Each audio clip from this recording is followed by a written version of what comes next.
I mean, I'm tempted to ask a hypothetical question, but I'm a bit skeptical if we are going too much into the fantasy world. But I'll go ahead and try and ask it anyway. You have played against both Magnus and Garry at the peak of their powers. When they were at their prime, and how do you describe your experience against both these players when they were at their best? For Magnus, that's a more recent phenomenon. He's, for me, still, I keep saying that what I saw in 2019,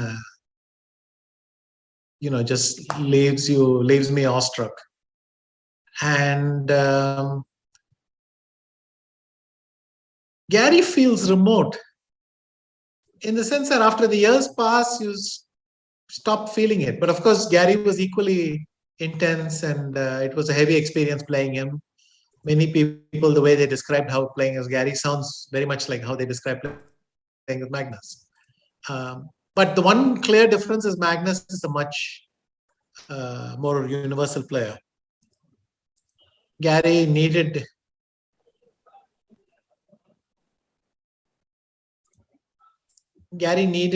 dynamic positions more.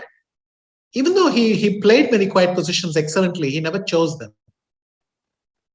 Even so, Magnus wins a lot more dead drawn positions than anyone else, or at least at one point.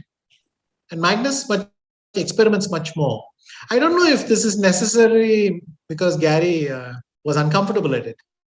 There was a time when these moves were considered so bad that we never looked at them and took them seriously. Something like the London system block that was hard to break. Sorry? Something like the London system?